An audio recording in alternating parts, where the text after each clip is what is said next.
Muy buenas tardes. No sé si me escuchen bien por ahí.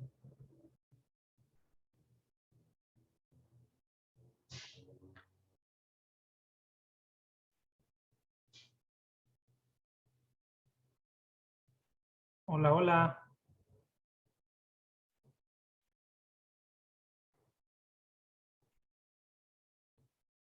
¿Sí se escucha mi micrófono?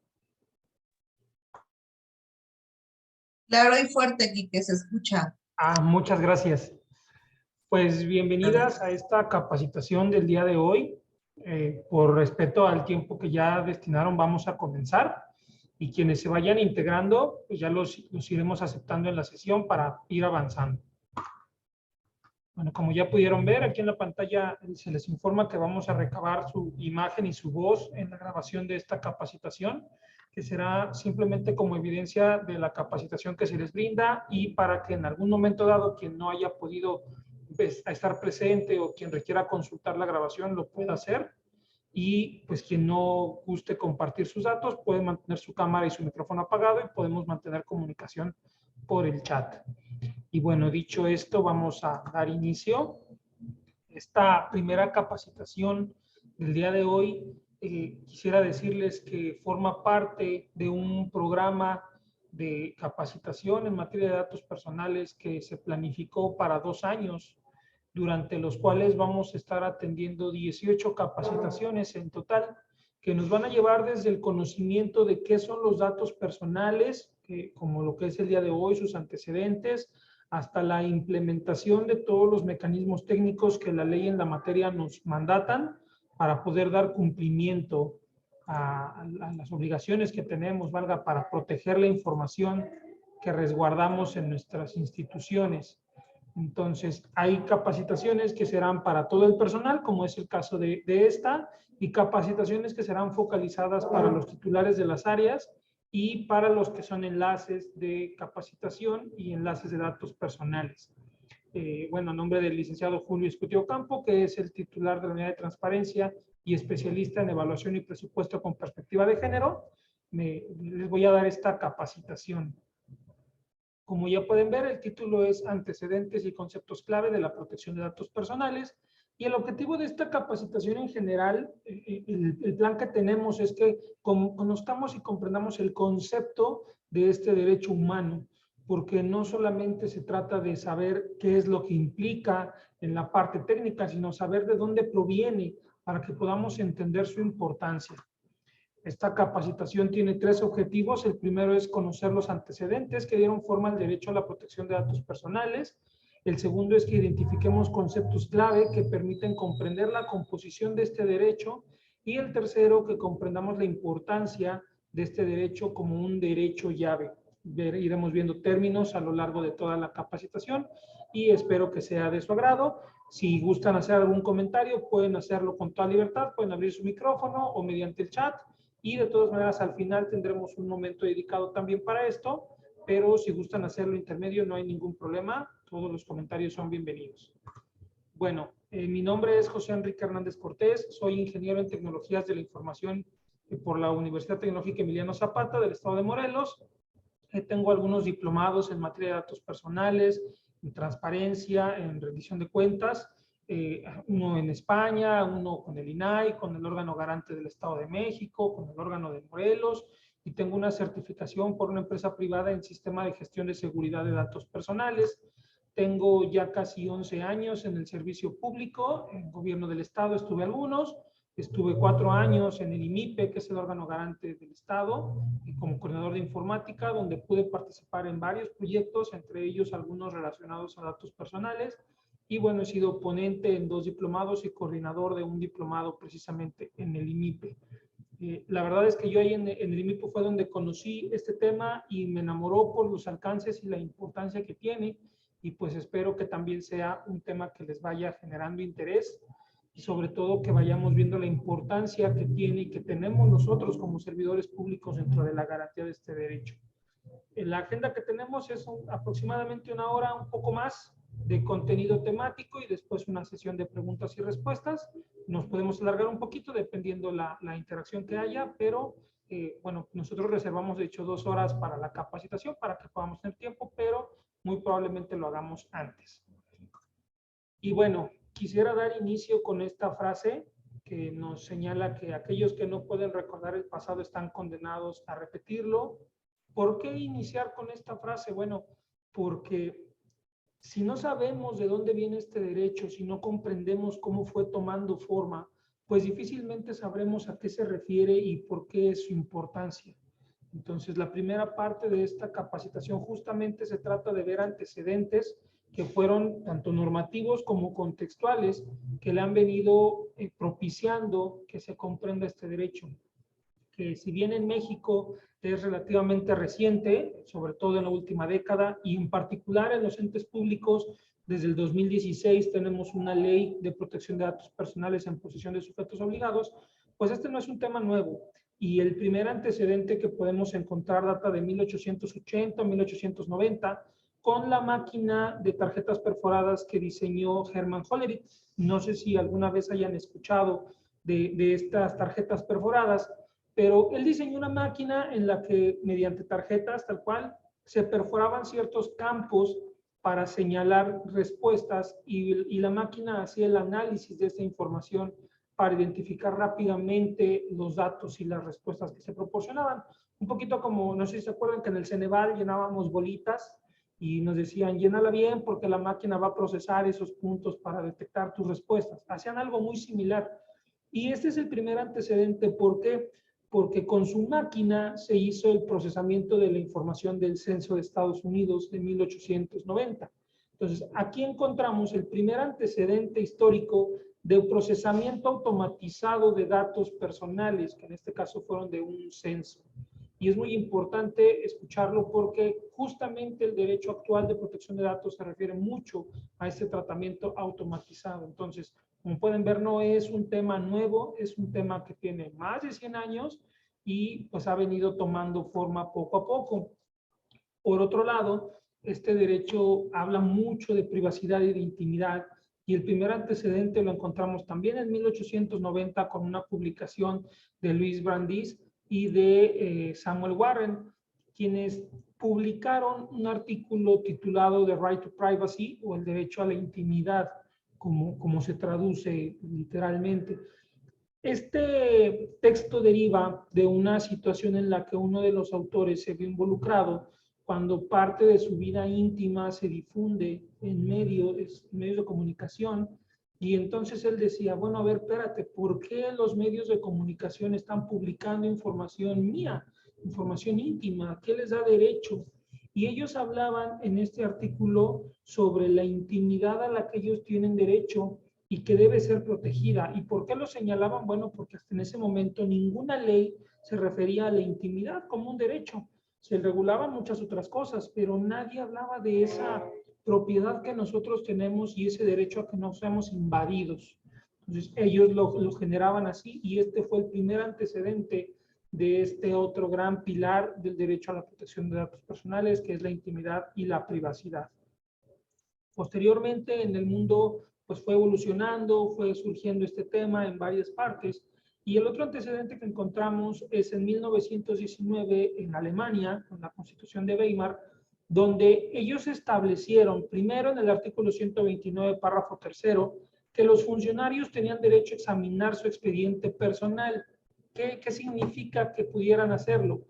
Como servidores públicos, pues todos sabemos que se pueden hacer anotaciones a nuestro expediente, sanciones, premiaciones y demás. Bueno, hasta antes de eso no podía el servidor público saber que tenía su expediente, y en este artículo en Alemania se le da ese derecho y dicen, bueno, él tiene derecho a saber. ¿Por qué? Porque parte del principio de puede estar quizás siendo sujeto de una medida disciplinaria y él ni siquiera se está enterando, y si no se entera, pues cómo va a poder revisarlo o cómo se va a poder defender.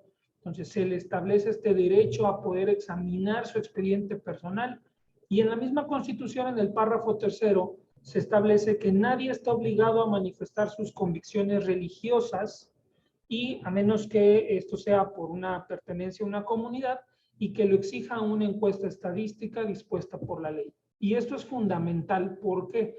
porque en 1919 en Alemania decían, no necesitas decir qué religión profesas, si, a menos que te lo pregunte la ley o el gobierno por medio de una encuesta estadística, como lo es el censo. Y esto es muy importante porque si bien ya estaban hablando de proteger información de las personas, pues todos sabemos lo que derivó en Alemania en el tiempo del Holocausto, ¿no? Cuando los nazis llegan al gobierno. Con el censo de 1933, el gobierno alemán tenía los datos. ¿Por qué? Porque decíamos, si bien no necesitas decir tu religión, bueno, si es una encuesta estadística de la ley, pues sí lo puedes hacer, como es el censo. Y con el censo se tenía la información como la religión, el nombre, dirección y orígenes, cuentas bancarias y demás datos de la población, y esto facilitó en gran medida todo lo que derivó del holocausto provocado por el ejército nazi, porque sabían dónde estaban las personas a las que querían exterminar, sabían dónde vivían, cuáles eran sus cuentas, y pudieron hacer toda esta situación tan trágica que conocemos hoy en día, gracias a que había información de las personas en registros propiedad del gobierno y que en ese momento estaban legitimados porque la ley sí te lo señalaba, que lo podías hacer. Entonces, este es un antecedente muy importante porque aquí se habla de cómo se corre riesgo porque nuestros datos estén en registros y si estos registros son mal utilizados. Posteriormente, como todos sabemos, al término de la Segunda Guerra Mundial, pues deriva el tema de los derechos humanos y proteger las garantías de las personas. Y en esta Declaración Universal de los Derechos Humanos de 1948 se establece que nadie podrá ser sujeto de injerencias arbitrarias en su vida, familia, domicilio o correspondencia. Y esto fue precisamente como una medida de protección, decir, bueno, no porque el gobierno pueda tener tu información o alguien más, tiene derecho a ingerir en tu vida, tiene derecho a hacerte daño o a meterse más allá. Que con el régimen nazi, pues revisaban hasta la correspondencia y todo lo que podían. Entonces aquí se limitó, pero ya no fue solamente en un país, sino fue en un ámbito internacional con esta Declaración Universal de los Derechos Humanos. Y ya todos los países, habiendo visto lo sucedido, decían, no, pues sí, tenemos que proteger esa vida, esa intimidad de las personas de la que hablaba en su momento Warren y Luis Brandis con su right to privacy. ¿Qué viene después? Bueno, en 1950 se genera el Convenio para la Protección de Derechos Humanos y las Libertades Fundamentales y en el artículo 8 de este convenio se consagra el derecho de toda persona al respeto de la vida privada y familiar de su domicilio y su correspondencia. Esto reforzaba lo que venía en la Declaración Universal, pero ya lo aterrizaba más en el tema europeo, ¿no? Y decía, tenemos que respetar la vida privada de las personas. No todo puede ser público y no todo puede estar en manos de los gobiernos. Debemos garantizar en cierta medida esa privacidad. Por otra parte, ¿qué pasa? Pues no hay mucha evolución en el lado americano hasta el 74, cuando en Estados Unidos generan la Privacy Act. Esta ley lo que vino a decir es, bueno, todos los registros que tengan las agencias federales en particular, los registros que tengan de las personas son de acceso público, excepto aquellos que supongan una injustificada invasión en información personal. Entonces, de esta Privacy Act podemos encontrar dos derechos fundamentales, tanto el derecho de acceso a la información, porque dice todo es información pública, pero también el inicio de la protección de datos por parte de las instituciones, donde dice qué información es pública, bueno, aquella que permite invadir la información personal. Y empieza a hacer esta comparación y esta, digamos, este contrario entre todo es público, pero también hay cosas que son privadas y que no puedes acceder. En Estados Unidos, la corriente de la privacidad ha sido la más fuerte, porque habla más de la intimidad y del respeto a esa parte, mientras que en Europa ha sido una corriente un tanto distinta, que ahorita la vamos a comentar, pero esta Privacy Act, que durante muchos años ha sido vigente y ha sido como, digamos, como el santo grial de la privacidad en Estados Unidos, que desde 1890 hasta el 74 tuvo la ley y decía eso, ¿no? No puedes invadir la esfera personal, y así lo planteaba.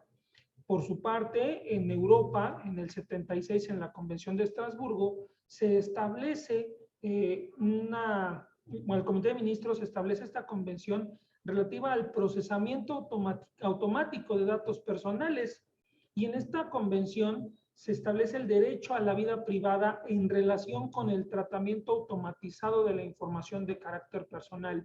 Y esta es una parte clave. ¿Por qué? Porque no solamente habla ya de no invadir la vida privada de las personas, de no invadir su familia, sino te habla ya de tratamiento automatizado.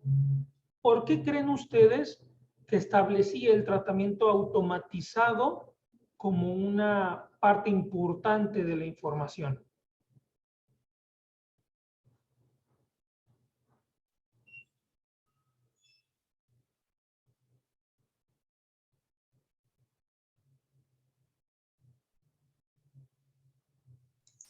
Para tener la información de manera más rápida, ¿no? Poderla trabajar de manera más certera. Bueno, más eficiente. Exactamente, porque cuando uno hace tratamiento automatizado, se puede analizar de una manera más rápida y entonces puedes hacer perfilados de manera mucho más ágil y pues eso también expone a las personas, ¿no? No es lo mismo que a lo mejor en su momento pues tuvieras un montón de ficheros y una persona responsable de analizarlo y determinarlo a que se haga automático. Y además, si lo haces automático, no necesariamente tienes el control de quién está haciendo ese análisis. Pudieran incluso intervenir varias personas. Entonces, exactamente, por eso se empieza a regular esa parte y es lo que va a establecer la corriente europea, sobre todo restricciones al tratamiento automatizado. Y lo podemos ver en la Constitución de Portugal, donde en su artículo 35, apartado 1, señala que todos los ciudadanos tendrán derecho a tomar conocimiento de lo que conste en sus registros, y dice de forma mecanográfica, pero sobre todo dice de la finalidad a la que se destinan las informaciones. Es decir, aquí ya no nada más nos quedamos con la parte de saber qué tiene mi expediente, sino saber para qué lo tenemos ahí. Y esa es una clave fundamental, porque si no sabemos para qué se usan, pues también estamos en riesgo, porque puede ser utilizado para miles de cosas. Y dice además este artículo, podrán exigir la rectificación de los datos y su actualización. Y aquí ya le da un poder mayor a las personas. Ya no solamente conoces qué información tienen tuya, sino que puedes incidir en ella, rectificando o actualizando aquella información que hubieras dado en algún momento. Que para nosotros a lo mejor puede parecer pues, como muy obvio, ¿no? Si yo tengo el teléfono de alguna persona en un registro y yo sé que ese pues, está mal, pues lo actualizo, es como muy natural. Pero en ese momento, por los términos jurídicos, no era posible. Y aquí en Portugal es donde lo abren.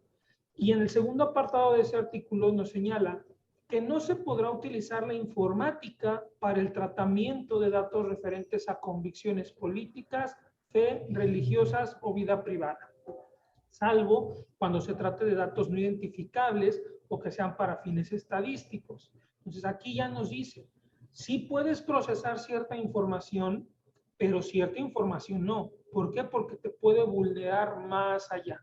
Y además en el apartado 3, pues establece la prohibición de que las personas tengan un número de identificación único.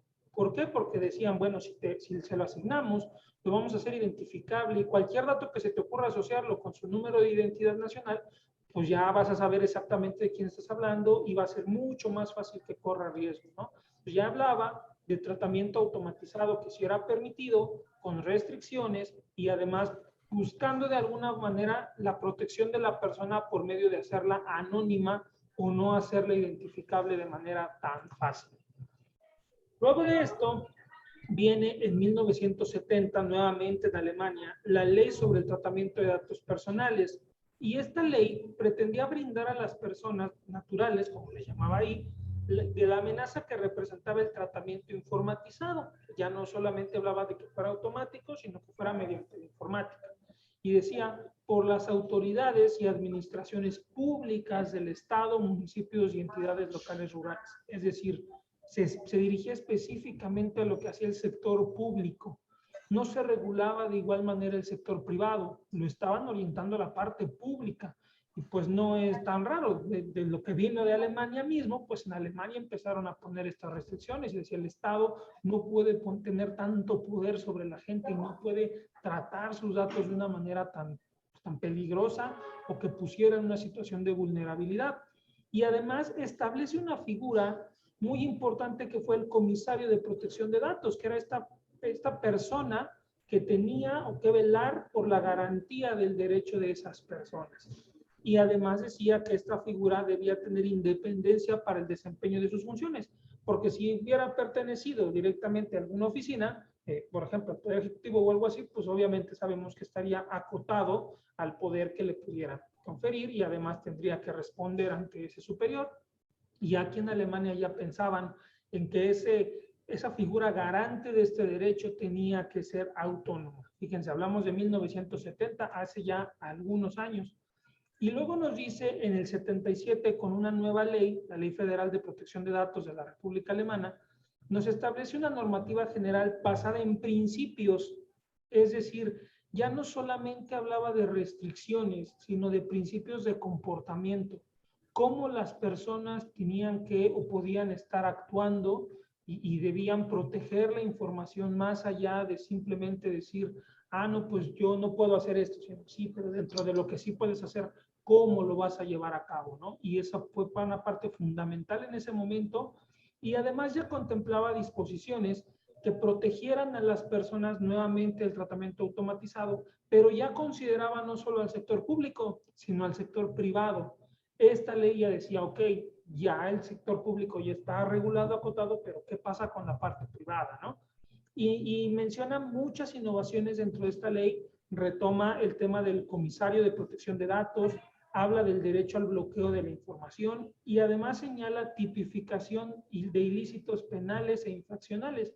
Es decir, si antes a lo mejor violabas alguna de las restricciones, pues te tenía que buscar la manera de encuadrarte en un delito. Esta ley no, esta ley ya decía, si violas o si vulneras los datos personales, existen estos delitos, lo cual hacía pues mucho más fácil su persecución y garantizar la protección de las personas. Y además establecía que se debían adoptar medidas técnicas y de organización necesarias para observar la ley, es decir, lo que hoy conocemos como medidas de seguridad. Ya le decía a los entes públicos y privados, debes tomar medidas. No solamente es cumple estas restricciones y básate en principios, sino establece medidas que te permitan cumplir. Y obviamente esto pues tenía que ser demostrable. Después, en España, hay que decirlo, hoy en día es uno de los países punta de lanza en materia de protección de datos. En el 78 establecen en su constitución que se garantice el derecho al honor, a la intimidad personal y familiar y a la propia imagen. ¿Por qué es esto importante? Porque la protección de datos se vincula a estos derechos y más adelante vamos a ver de qué manera se vinculan. Pero ya proteger estos derechos ya te hablaba de que debías tomar ciertas medidas y condiciones para que no se invadieran esas esferas que desde hacía ya, en aquel entonces, ya casi 100 años, con la parte de Right to Privacy, ya te estaban diciendo, oye, mi privacidad, mi intimidad debe ser protegida, no puedes pasarte de esa línea. También establece que la ley limitará el uso de la informática para garantizar estos derechos. Y ya no dice que se prohíbe, sino la limitará. Ya empiezan a abrir la parte de decir, ok, sí se puede utilizar la tecnología, sí podemos usar informática, pero vamos a tener cuidado y vamos a establecer reservas. Y en el artículo 105 de la Constitución también se establece que la ley regulará el acceso de los ciudadanos a los archivos y registros administrativos, salvo que se afecte la seguridad y defensa del Estado, la averiguación de delitos y la intimidad de las personas. Es decir, ya confería como un derecho constitucional el acceso que las personas podían tener a su información dentro de los registros. Ya no era solamente en Alemania, donde traían la concepción, o en Estados Unidos, sino también en España lo retoman y lo van dejando en su constitución. Y después viene en el 78 la ley francesa para la informática, los ficheros y las libertades, que estableció muchas pautas de las que hoy en día retomamos cuando hablamos de protección de datos. Y es curioso porque en los otros eran en leyes constitucionales o en leyes orientadas hacia la protección de los datos, pero esta ley se orientaba hacia la informática. Entonces ya en Francia le estaban dando la perspectiva de la protección de datos desde el ámbito tecnológico. Y en su artículo 2 de esta ley francesa establecía lo que era un dato personal. Fue la primera definición legal de un dato personal y lo refería como toda información relativa a una persona física identificada o que puede ser identificada. ¿A qué se refiere? Que no solamente aquella que tiene mi nombre, sino por medio de la cual pueden llegar a mí. Y ahí yo quisiera hacer un poquito una pausa y decir, ¿Se acuerdan que hace algunos años jugábamos el adivina quién? Y teníamos cada quien un tablerito y íbamos lanzando descripciones al azar para ver si coincidían o no con la persona que tenía el otro, ¿no? Y entonces decíamos, tu persona tiene anteojos, sí, tu persona tiene bigote, no, tu persona es de piel morena, sí, tu persona es mujer, no. Y lo íbamos escribiendo para saber quién era la persona. Algo así es lo que se hace cuando hablamos de datos que te hacen identificables. No sabes exactamente quién es, pero por medio de ellos podemos saber a quién nos referimos. Entonces ya este artículo 2 de esta ley francesa ya lo refería como la persona que puede ser identificada, no solamente a la que le identifica. Y establece también que toda operación o conjunto de operaciones sobre estos datos, sin importar cuál fuera el procedimiento utilizado, si hablamos de recolección, registro, organización, conservación, adaptación o modificación, extracción, consulta, utilización, comunicación por transmisión, por difusión o por otra forma, cotejo o interconexión, eso ya lo establece como un tratamiento de datos. Ya no solamente dice, bueno, usar datos es esto, sino toda esta serie de acciones implica tratamiento de datos y eso fue fundamental para poder establecer si yo estaba haciendo o no tratamiento de datos. El artículo 6 de esta misma ley señalaba que el procedimiento o ese tratamiento debía cumplir con ciertas condiciones y el primero decía que los datos debían ser recibidos y procesados en forma leal y lícita. Lícita, pues ya sabemos que se refiere a partir de algún mandato o fundamento normativo, pero decía que debía ser leal. Y a mí me gustaría preguntarles, ¿ustedes qué entienden cuando alguien habla de lealtad? ¿A qué se les refiere eso de la lealtad?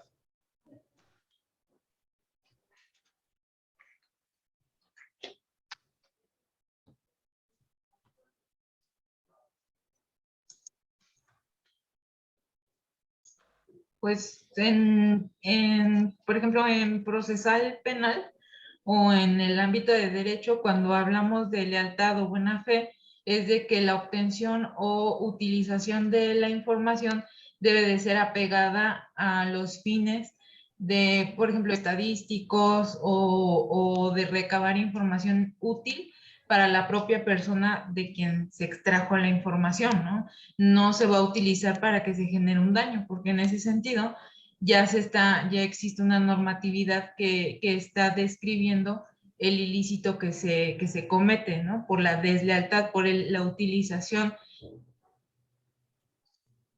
de mala fe de esos datos personales.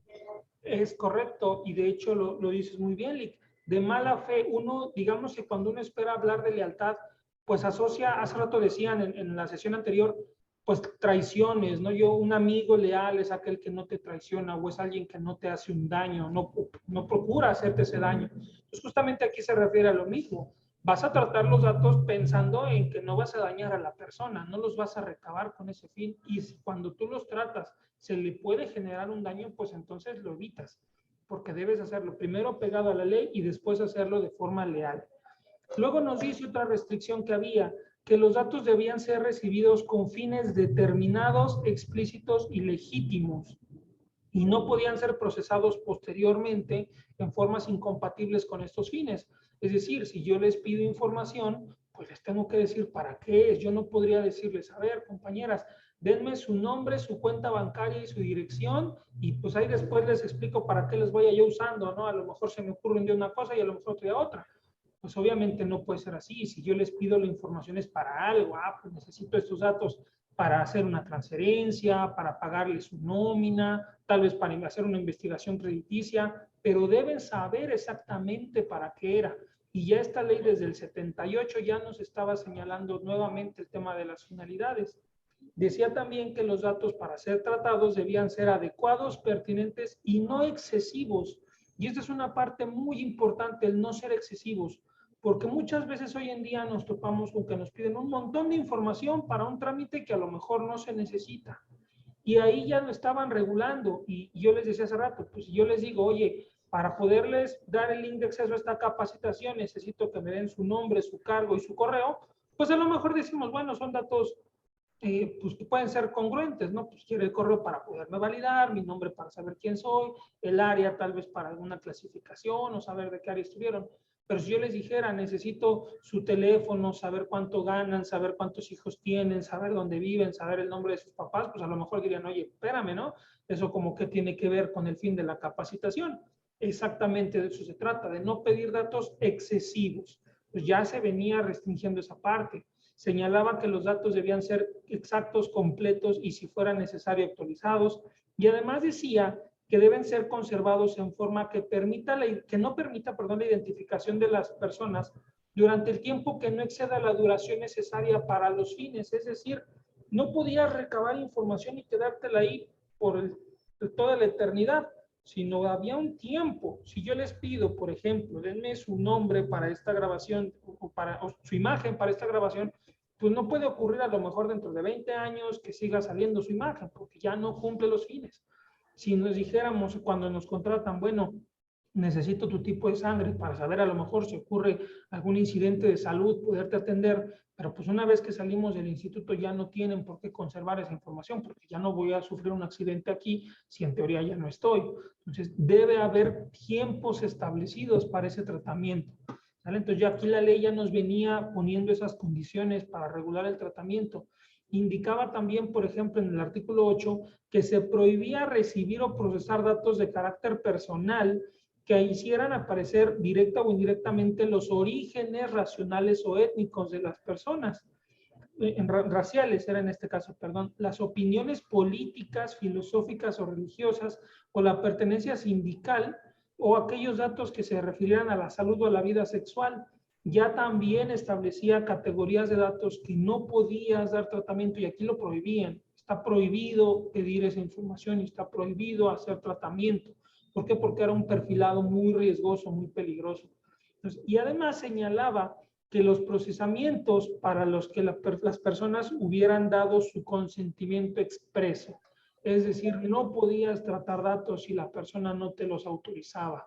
No es como que yo diga, pues yo las vi como que muy tranquilas en la capacitación y yo por eso yo ya doy por sentado que sí me permitieron usar su información. No, tiene que haber un consentimiento expreso. Así lo refería a esta ley.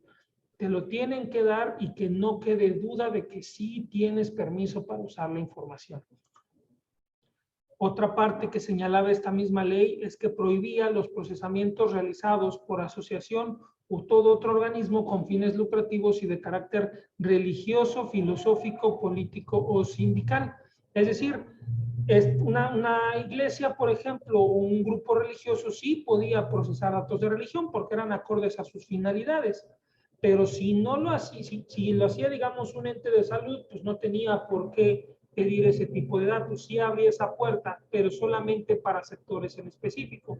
Pero decía muy bien que los datos no comunicados a terceros, perdón, que los datos no podían ser comunicados a terceros. Es decir, yo pertenezco a un grupo religioso y entonces la ley dice, ok, grupo religioso, tú sí puedes pedir la información de la religión porque quizás es parte de que seas, de que estés en ese grupo, ¿no?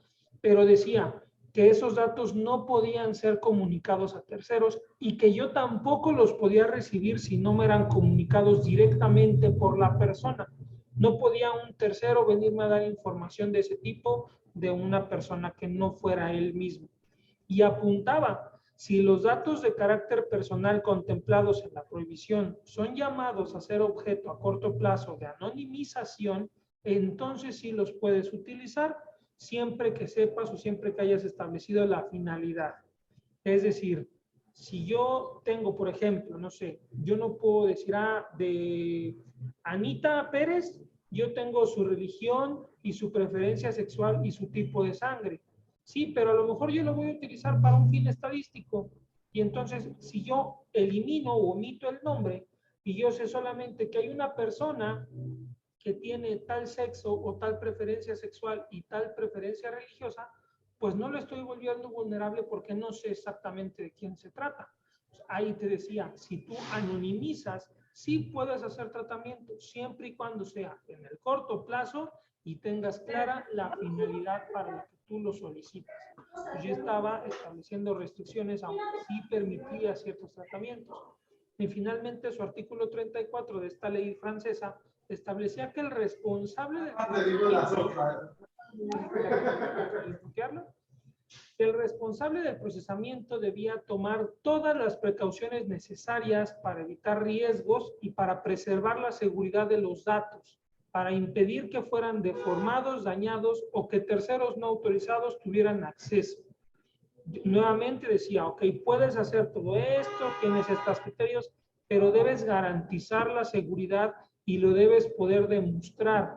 Nuevamente hablaba de lo que hoy conocemos como medidas de seguridad. Debes establecer mecanismos que te garanticen que los datos no se deformen o dañen o que terceros que no estén autorizados los conozcan. También habla esta ley en su artículo 38 del derecho a oponerse a que los datos fueran tratados. Ya habíamos hablado antes del derecho de acceso, acceder a mi información, de rectificarlo, de actualizarla, y aquí ya hablaba de oposición. Te puedes oponer a que sigan tratando los datos personales que ya habías dado en algún momento. Y en el artículo 40 establecía que toda persona física que acreditara su identidad podía solicitar que, llegado el caso, se rectificaran, completaran, actualizaran, bloquearan o suprimieran sus datos personales, y además que fueran inexactos, incompletos o permitidos, o cuya recolección, utilización, comunicación o conservación estuviera prohibida. Es decir, si yo me doy cuenta que alguien tiene datos míos que no debería tener, yo podría decir, solicito que los suprimas, que los borres.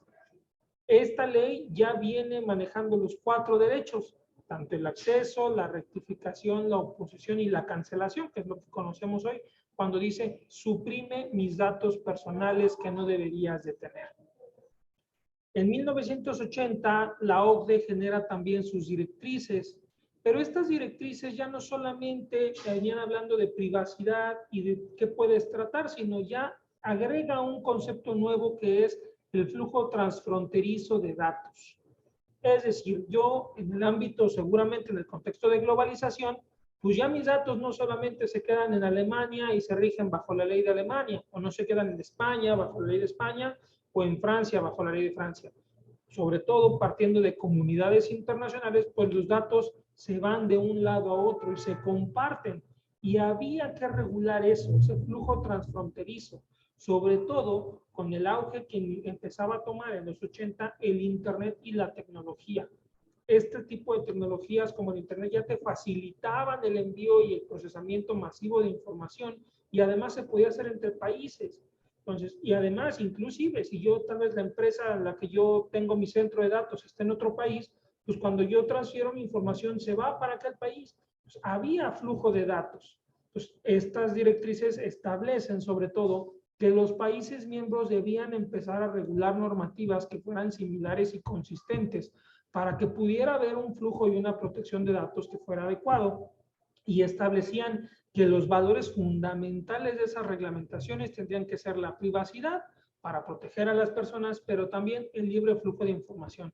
La ley no podía ser restrictiva, a decir, no se puede compartir los datos personales, porque pues venía siendo parte de los convenios que habían a nivel internacional. Pero hasta ahí se queda como recomendaciones de la OCDE. ¿Qué pasa? Que en 1981, el 28 de enero, el Consejo de Europa establece lo que todos conocemos como el Convenio 108. Este convenio fue tan importante que en esa fecha, el 28 de enero, todavía hasta hoy celebramos el Día Internacional de la Protección de Datos y la Privacidad. ¿Por qué? Porque este convenio primero estableció obligaciones jurídicamente vinculantes. Es decir, a diferencia de la OCDE que recomendaba, ya decía, no, a ver, esto no es una recomendación, esto es una obligación.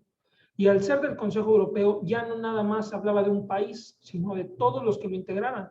Entonces, establecía un piso mínimo para que todos los países de la Unión Europea protegieran los datos personales, y tenía como fin garantizar que cualquier persona física tuviera el respeto de sus derechos y libertades, específicamente de su derecho a la vida privada con respecto al tratamiento automatizado de datos personales.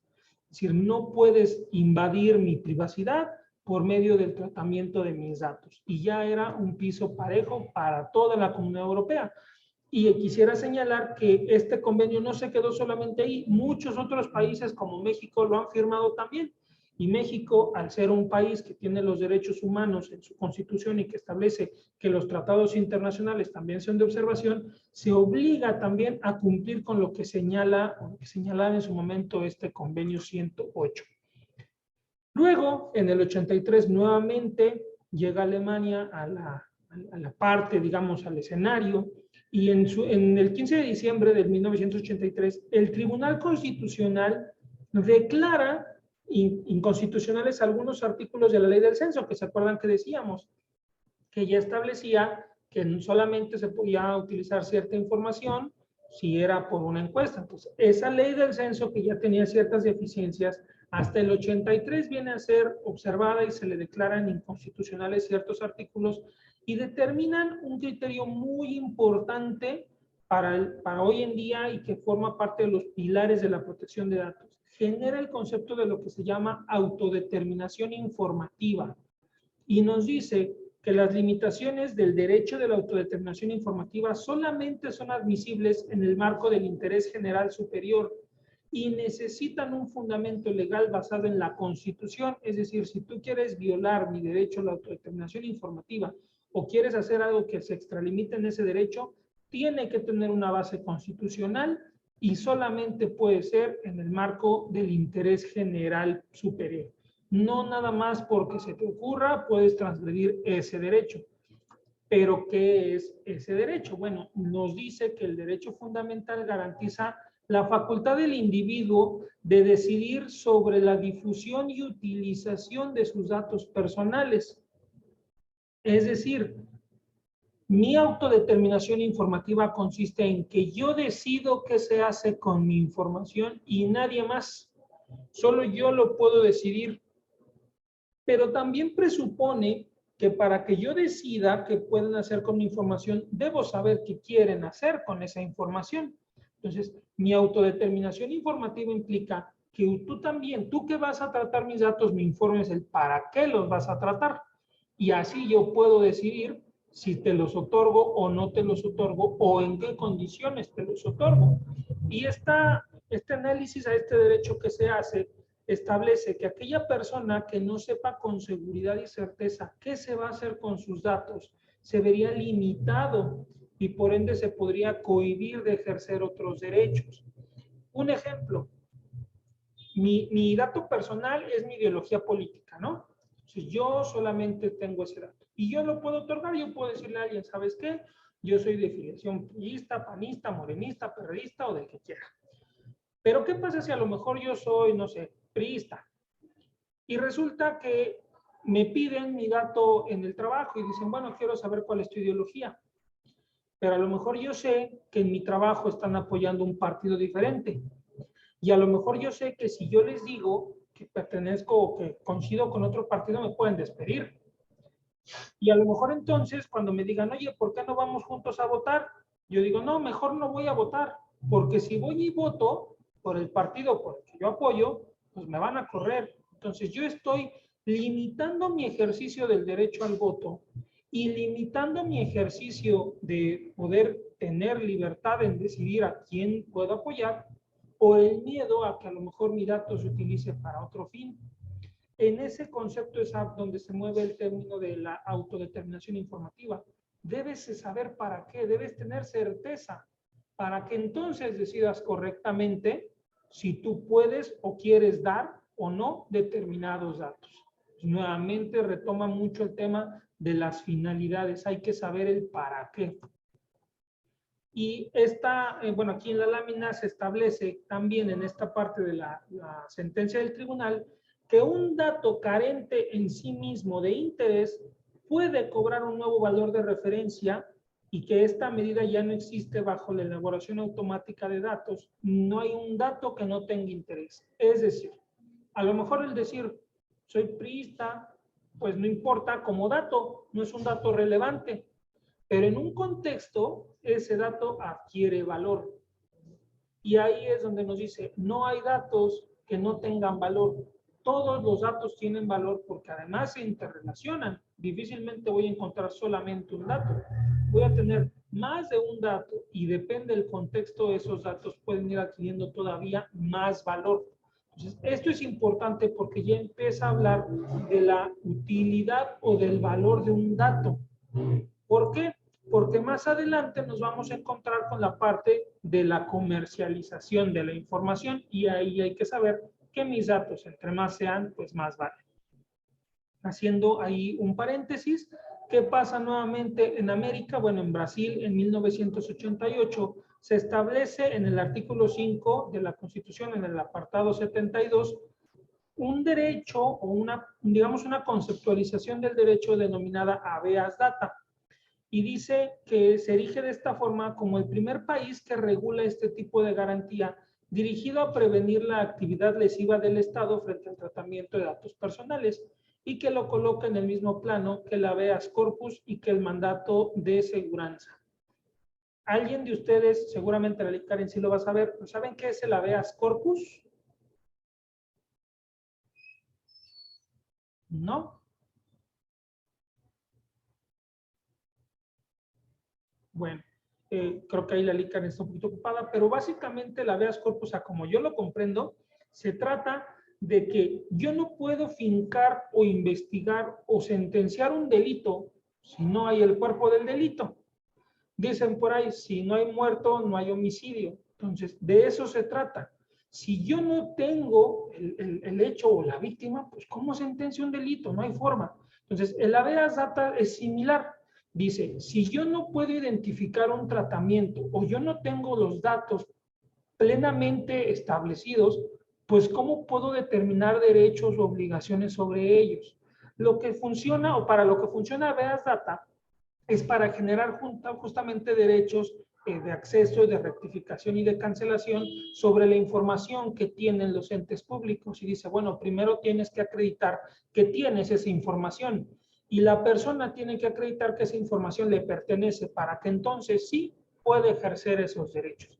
Es un poco la concepción que se tuvo en Brasil y en algunos otros países latinoamericanos de cómo empezar ya a regular, cómo establecer las condiciones jurídicas y técnicas para así hacer real la garantía de la protección de datos y que no se quedara ya como un término medio ambiguo y medio, ay, sí, qué bonito, pero ¿cómo lo proteges, no?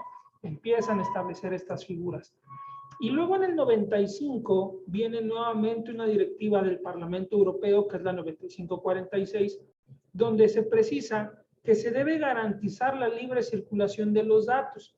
Ya habíamos hablado antes de un flujo transfronterizo que sí era permitido, pero aquí lo hace dado el valor económico de los datos que los datos tienen para transacciones comerciales. Entonces ya habíamos hablado que en Alemania decían, bueno, ok, los datos tienen un valor. Y aquí esta directiva ya lo ceñía a valores económicos, a valores de mercado. Ya esta directiva decía, bueno, sí, pues no nos hagamos, sí los datos sí tienen valor económico y están siendo utilizados para fines comerciales, entonces vamos regulando también ese tratamiento comercial que se da a los datos, porque lo habíamos regulado en otros esquemas, en un tema de archivos de los funcionarios públicos, en un tema de, bueno, no pidas datos que sean sensibles, protégelos, sí, pero ¿qué pasa? Fuera de eso, ¿puedes hacer lo que quieras? Pues no, hay que ir regulando el valor económico que tengan. Y entonces establece estas directivas, primero, que los estados garantizarán la protección de las libertades y derechos fundamentales de las personas físicas y en particular del derecho a la intimidad en lo que respecta al tratamiento de los datos personales. Y dos, que los estados miembros no podrán restringir ni prohibir la circulación de los datos entre los estados miembros por motivos relacionados a la protección de datos. Es decir, dos países que pertenecieran al Consejo Europeo no podían evitarse la circulación de información alegando la protección de datos. Más bien tendrían que establecer las medidas que garanticen esa protección para poder permitir el flujo de la información. Y finalmente, en el año 2000 viene la Carta de los Derechos Fundamentales de la Unión Europea, que se conoce como la Declaración de Niza, que reconoce en su artículo 8 que toda persona tiene derecho a la protección de los datos de carácter personal. Y aquí vamos por primera vez a aparecer el tema de protección de datos de carácter personal como tal. Antes hablábamos de autodeterminación informativa, hablábamos de privacidad, hablábamos de intimidad, pero aquí ya se consagra como tal el derecho a la protección de datos. Nos dice también que estos datos personales se deben tratar en modo leal para fines concretos y sobre una base de consentimiento de la persona afectada, es decir, nuevamente se tiene que dar la autorización. Y además esta persona tiene derecho a acceder a los datos recogidos que la conciernan y a rectificarlos. Y nos dice que el respeto de estas normas quedará sujeto al control de una autoridad independiente. Entonces ya no solamente es en algún país donde estaba esa autoridad autónoma que era el comisario, sino ahora nos dice que en la Unión Europea los países deben tener una autoridad independiente que garantice la protección de estos datos personales. ¿Hasta aquí tienen alguna duda? ¿Comentario?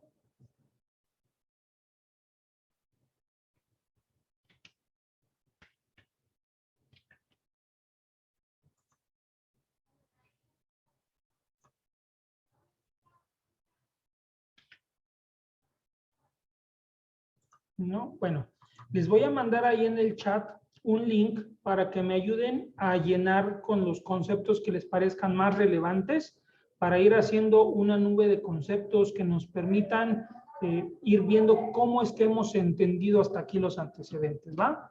Pues ahí en el chat ya tienen el link, si me ayudan a llenarlo y me avisan cuando ya lo hayan llenado, por favor.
Listo, creo que ya me fueron poniendo ahí sus respuestas.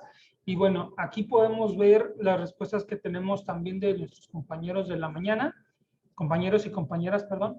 Y si se fijan, de lo que más nos va llamando la atención es la parte del comisario autónomo, una figura que tiene que garantizar esta protección de datos, la parte, por supuesto, de la privacidad, de la lealtad, del uso de los datos y el tema de la Convención de Estrasburgo. Entonces ahí yo nada más quisiera reforzar que en la Convención de Estrasburgo es donde se señala el tratamiento automatizado por primera vez. ¿Vale? Es ahí donde hablamos de tratamiento automatizado. Hasta antes no se conceptualizaba tanto ese tema, pero es muy importante porque para lo que es el día de hoy la protección de datos, pues se refiere sobre todo al tema de tratamiento de datos automatizados y del flujo que de estos existe. Entonces voy ahora a regresar a la presentación. Déjenme cambiar la compartida. Listo. Esta nube de conceptos que les presento se refiere a todas las láminas que hemos venido viendo hasta ahorita. Si observaron dentro de las diapositivas, habían algunas palabritas en otro color. Esos son los términos que tratamos de reforzar y que los podemos ver aquí, porque todo esto comprende lo que es la protección de datos. No es solamente un concepto, sino es una serie de aristas, de conceptos, de enfoques y de términos que se vinculan, como la intimidad, el valor económico de los datos, la autodeterminación informativa, el tema de la anonimidad, el consentimiento expreso, la lealtad, el flujo transfronterizo de datos, el acceso, la rectificación, la cancelación. Todas esas aristas representan lo que es la protección de datos personales y lo vemos en esta misma lámina. Pero ahora ya conocemos un poquito la historia, ya sabemos de cómo ha venido tomando forma, que tiene más de 100 años realmente este derecho, pero que no estaba conceptualizado como tal, que ha partido de la idea de la privacidad o el derecho que tenemos a la privacidad, ha pasado por la evolución de decir, bueno, ¿a qué tienen derecho las personas? Hay que proteger cierto tipo de información, hay que regular el tratamiento que se da a los datos, pero vamos a pasar ahora a los conceptos clave de lo que es hoy en día y lo que integra la protección de datos personales. Y el primero, pues, ¿qué es un dato personal? El dato personal en las leyes en México, tanto la Ley General para sujetos obligados como la Ley Federal para particulares, lo establece como cualquier información concerniente a una persona física identificada o identificable. Y como les decía hace rato, es como cuando hacíamos el adivina quién. Como cuando hacíamos el adivina quién, perdón, es que me salió un mensajito, y así íbamos rastreando a ver quién es la persona, ¿no? Que queríamos identificar. Pues así lo establece aquí. El convenio 108 de Europa también lo define de esa manera, como cualquier información relativa a una persona física, identificada o identificable. Y hay que señalarlo, habla de persona física, porque actualmente la ley no considera a las personas morales como personas que requieran protección de sus datos personales. Sí hay iniciativas a nivel internacional de empezar a considerar a las personas morales, pero hasta el día de hoy no se tiene. Hasta el día de hoy solamente se refiere a personas físicas. El artículo 2.1 de los estándares de protección de datos personales para los estados iberoamericanos también lo define como cualquier información concerniente a una persona física identificada o identificable, pero agrega que son los datos expresados en forma numérica, alfabética, gráfica, fotográfica, alfanumérica, acústica o cualquier otro tipo. ¿Por qué? Porque algunas veces pensamos, bueno, mi voz no es un dato personal, porque pues no está como en texto. Pensamos que todo tiene que ser en texto o en numeritos, mi clave del seguro social, mi RFC, mi CURP, pero no, también aquellos que pueden estar en formas acústicas, como la voz. También, por ejemplo, nuestra fotografía, nuestra imagen, estos son nuestros datos personales. Entonces, esta definición los trata de encuadrar para que comprendamos que no nada más son algunos datos que pudiéramos pensar como datos en texto o de forma alfabética o numérica. Y finalmente el Reglamento General de Protección de Datos de Europa, que es, pues digamos, la punta de lanza, el reglamento más avanzado hoy en día, lo establece como toda la información sobre una persona física identificada o identificable también. Pues hay que quedarnos con eso. Un dato personal es aquella información concerniente a una persona física que lo identifica o lo hace identificable. Pero hay dos tipos de datos, los datos personales, llamémosle generales, y los datos personales sensibles. En Europa, el reglamento general no establece datos sensibles, establece categorías especiales de datos. Y entre estos tiene algunas gamas. Por ejemplo, datos de historial crediticio, por ejemplo, son datos de un tipo, datos de menores de edad, son datos de categorías especiales, datos de salud, son datos de categorías especiales, pero nos dice que estas categorías tienen como objetivo que por su naturaleza o por el tipo de dato en sí requieren una protección adicional porque su tratamiento podría entrañar importantes riesgos para los derechos y libertades de los titulares. Un ejemplo de los datos, por decir, de tu historial crediticio. Si yo tengo algún adeudo, tuve en algún momento un adeudo en buró de crédito, pues a lo mejor hoy voy y pido un crédito y me lo niegan. Y entonces yo no puedo acceder a una vivienda porque un banco me está negando un crédito porque en el buró de crédito estaba. Si bien atiende a fines comerciales, eso representa que los datos del buró no pueden andar públicos, no pueden sacar en el periódico el buró de crédito. Debe haber ciertas restricciones para que se acceda a su información. Y así, para, por ejemplo, datos de los niños, pues igual manera, no pueden estar como tan abiertos, aunque estén protegidos, tienen que estar doblemente protegidos, no cualquiera puede acceder a ellos y deben tener, por eso dice, una categoría de protección especial. En México, la Ley General de Protección de Datos Personales para Sujetos Obligados y las de las entidades federativas lo establecen a los datos sensibles como aquellos que se tratan a la esfera más íntima del titular, y nos dice que son aquellos que pueden dar origen a discriminación o conlleven un riesgo grave para el titular. Y nos dice que, por ejemplo, pueden ser de manera enunciativa más no limitativa el origen racial o étnico, el estado de salud presente o futuro, la información genética, las creencias religiosas, filosóficas, morales, opiniones políticas, preferencia sexual y todos ellos. Pero la ley nos dice que no los datos que son sensibles siempre van a ser sensibles, ni no los datos que ahorita no lo sean, no lo pueden ser después. Por ejemplo, si yo voy a pedir un empleo, tal vez yo digo, bueno, para recursos humanos, el sexo de la persona que voy a contratar no es un dato sensible, es un dato de identificación, simplemente saber si es hombre o mujer, y punto, se acabó. Para mí no es un dato relevante. Sin embargo, si habláramos, por ejemplo, de un expediente de violencia, el sexo de la víctima sí puede ser un dato sensible. Sí puede haber un grado de discriminación o de vulneración el hecho de que yo sepa si es un hombre o una mujer. Entonces, un mismo tipo de dato, como es el sexo, puede ser sensible en un contexto y puede no serlo en otro. Por eso es que la ley no lo cierra y te dice, cada institución, dependiendo del tratamiento que haga, valorará cuáles son los sensibles. Digamos, de cajón son estos, la salud, las creencias, pero puede haber otros. Tú lo valorarás como, pues mediante tus políticas y haciendo la debida justificación del por qué los consideras sensibles. Porque además, cuando son sensibles, pues debo yo tener también medidas de protección adicionales. Entonces, pero no lo cierra a simples categorías fijas, sino que dice, valóralo y depende del contexto de tratamiento. Ciertos datos pueden pasar a ser sensibles o no. Simplemente lo que sí acota es que su tratamiento de origen a discriminación o conlleve un riesgo grave para la persona. ¿Sale? Es importante que conozcamos esto.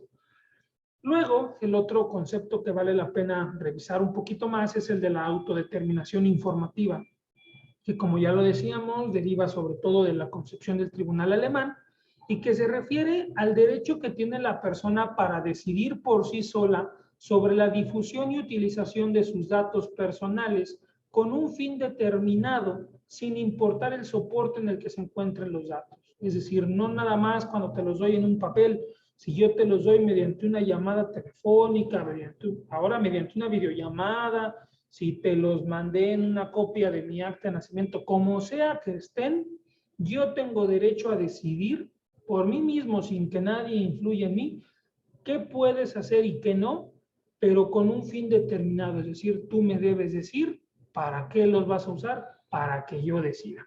Entonces, esta expresión, como ya lo vimos ahí, fue derivada de la sentencia del Tribunal Alemán en 1983 y lo establece como un derecho autónomo y lo relaciona o lo entrelaza con la intimidad y la privacidad con el fin de otorgar protección al individuo para que decida sobre el uso y difusión de sus datos personales. Entonces, ¿qué es ahora sí la protección de datos personales? Básicamente, esta definición que nos da el autor Dávara en su artículo Protección de Datos Personales nos señala que es el derecho humano que protege a la persona física identificada o identificable frente al tratamiento ilícito de sus datos personales, otorgándole en la medida de lo posible, dado el estado en que se encuentre, el contexto en el que se haga, la facultad de decidir y controlar de manera libre e informada las decisiones y características del tratamiento de datos personales, permitiéndole además el ejercicio de otros derechos jurídicos como los derechos ARCO. Es decir, no solamente yo decido qué puedes hacer con mis datos cuando me lo informes, sino que además tengo otros derechos que me permiten tener control sobre esa información que ya te di y puedo decidir además entre ciertas acciones específicas del tratamiento que tú realices. Ejemplo, yo voy a tramitar una tarjeta a un banco y me dicen, bueno, necesitamos estos datos y requiero que me autorice para compartirlo con otros despachos, para hacer esto y esto. Y yo a lo mejor digo, sí, ok, te lo autorizo ahorita. Pero yo el día de mañana puedo decir, ¿sabes qué? Ya no quiero autorizarte el uso de mis datos para que me llamen a ofrecerme seguros. ¿Sabes qué? Te retiro la autorización que te di para que me ofrezcas nuevos planes telefónicos, por ejemplo, si hablamos de telefonía, o te retiro el permiso que te di para que hagas ciertas cosas. No porque yo ya te lo haya autorizado, pues digamos ya me aguanto a lo que tenga que ser, no. Yo puedo establecer condiciones y eso es el derecho a la protección de datos personales. Y finalmente, yo les decía en un inicio, bueno, uno de los objetivos es entender por qué este derecho se trata de un derecho llave. ¿Qué es un derecho llave? Bueno, actualmente hablamos de dos derechos que se pueden catalogar, dos derechos muy puntuales, como derechos llave, que son el derecho de acceso a la información y el derecho a la protección de datos. ¿Por qué se les llama derechos llave? Bueno, porque ellos contribuyen a proteger o acceder otros derechos. Ejemplo, yo puedo ejercer mi libertad de opinión cuando yo conozco información. Y para conocer esa información, yo ejerzo mi derecho de acceso a la información.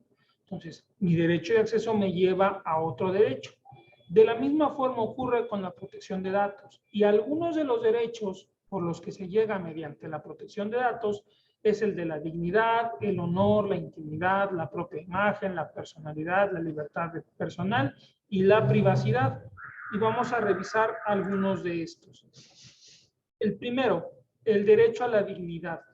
¿Qué es la dignidad? La dignidad no es una definición o no tiene una definición fija, estándar, pero se refiere sobre todo a ese valor que tenemos o esa calidad única y excepcional por ser seres humanos. Y está consagrada en la Constitución, donde en el párrafo quinto del artículo primero constitucional se dispone que queda prohibida toda discriminación motivada por origen étnico o nacional, el género, la edad, las discapacidades, la condición social, condiciones de salud, religión, opiniones, preferencias sexuales, estado civil o cualquier otra que atente contra la dignidad humana y tenga por objeto anular o menoscabar los derechos y libertades de las personas. Es decir, mi dignidad se relaciona con no ser discriminado, con ser, digamos, bien tratado. Eso es como nosotros podemos ver la dignidad y obviamente si se vulneran mis datos y eso lleva a una discriminación, pues eso atenta contra mi dignidad. El derecho al honor. Tampoco hay una definición muy clara del derecho al honor, pero algunos autores lo definen como una cualidad moral que nos hace cumplir severamente nuestros deberes, que esto provoca que tengamos cierta consideración social y que se convierta en algo así como una reputación o una fama que tenemos.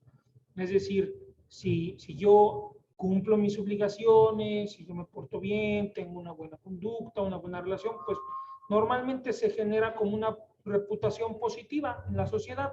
Eso es lo que más o menos se comprende como el derecho al honor. Y nuevamente, si mis datos se vulneran, si no se protegen y se revela información que tal vez pueda ser dañina bajo ciertos casos, pues se viola este derecho al honor. Y aquí quisiera poner un ejemplo. El derecho al olvido consiste en que yo tengo el derecho también para que cierta información que se dio a conocer mía se deje de difundir.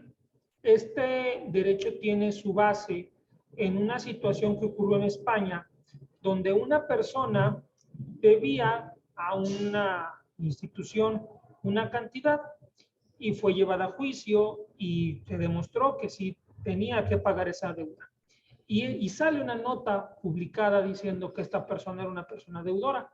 Entonces, esta persona paga su deuda y años después tuvo problemas porque al ingresar a un trabajo lo tenían tachado como una persona deudora y él decía, bueno, pero yo ya pagué mi deuda, yo ya no tengo por qué ser catalogado así. Así podemos ver este derecho al honor. Se puede afectar una reputación. A él se le afectó su reputación diciéndole, es una persona deudora y poco confiable. Pero él decía, bueno, pero es que yo si en su momento yo debía, yo ya no debo y tengo derecho a que si ya pagué esa pena, pues ya no tenga por qué seguirla pagando, ya cumplí. Entonces, así es como podemos ver que la protección de datos nos lleva también a proteger el derecho al honor. El derecho a la intimidad, eso es otro y es uno de los más relacionados. Tampoco la intimidad tiene una definición tan concisa, pero la Real Academia lo define como esa zona espiritual íntima reservada de una persona o de un grupo, de una familia. Es decir, esa parte donde nadie puede ingresar, lo que me pertenece a mí. Y esta intimidad era referida en el antecedente que yo les platicaba del Right to Privacy de Warren y de Brandis, donde ellos decían o definían a la intimidad como el derecho a ser dejado solo. Pero no era como hablar de abandono, sino como el derecho que yo tengo a estar solo conmigo mismo.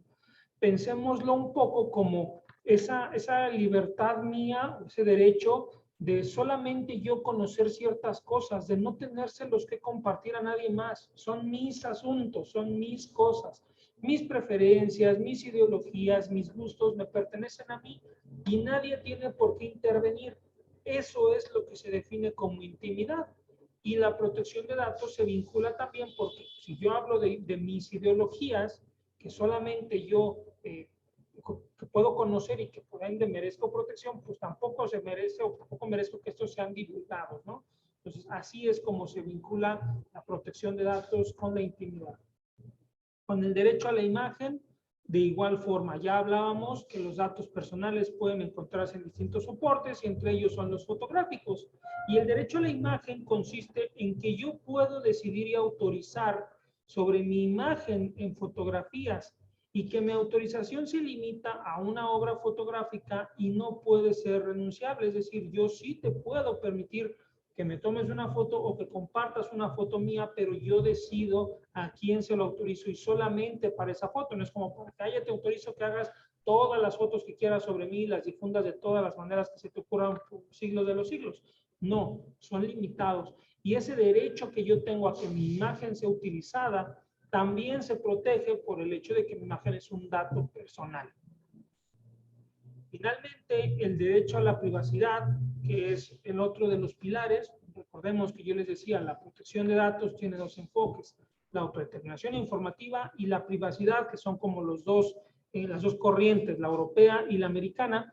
Bueno, el derecho a la privacidad nos habla de protegernos de cualquier intromisión y nos dice que consiste sobre todo en separar aspectos de mi vida privada de aquellos que son de escrutinio público. Yo tengo derecho a que lo que yo mantengo en mi casa es privado. No por eso tienen que intervenir. Lo que yo haga en mis ámbitos personales es privado y no tienen por qué intervenir ni se tiene que difundir.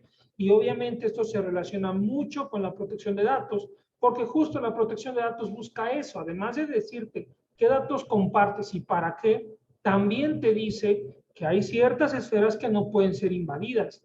y que esas se pueden invadir si tus datos se revelan. Entonces, aquí es donde encontramos cómo la protección de datos se vincula con el derecho a la privacidad. Hasta aquí, ya con esta lámina terminamos toda la parte expositiva. Me gustaría preguntarles si tienen alguna duda o comentario y pueden abrir su micrófono libremente. O igual lo pueden hacer llegar por el chat, si gustan.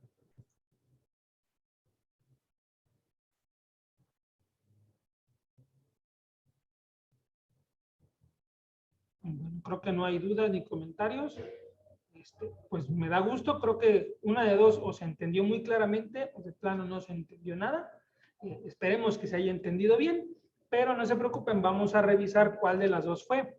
Les voy a compartir también aquí en el chat un link para una evaluación que espero me puedan ayudar a responder. Y les comento, con esta evaluación también es como vamos a pasar de alguna manera lista. Entonces, ya cuando la hayan respondido, me comentan, porfis, ya deben tenerla ahí en su chat. Está pensada para 10 minutos, pero pues conforme se vayan tardando, ahí me avisan cuando ya lo hayan contestado en el chat para que podamos continuar. Muchas gracias. Quedo aquí al pendiente cuando la acabe.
¿Cómo vamos? ¿Todavía requieren un poquito más de tiempo?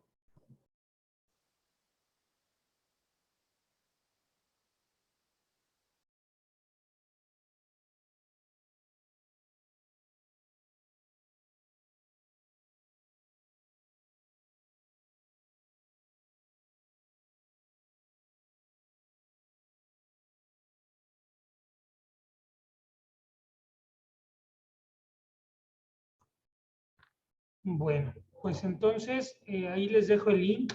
Cuando puedan me apoyan con la parte de la evaluación, que será también como su pase de lista. Y pues por mi parte sería todo. Les agradezco mucho por estar en esta capacitación. Tendremos la siguiente el día 24 de febrero. Ya en esa nueva capacitación hablaremos ya del marco normativo y del ejercicio de nuestros derechos ARCO para que aprendamos cómo los podemos ejercer y aprendamos también cómo los debemos garantizar. Es todo por mi parte. Nuevamente, a nombre del licenciado Julio Escutio Campo, les agradecemos por haber participado en esta capacitación. Que tengan una muy linda tarde.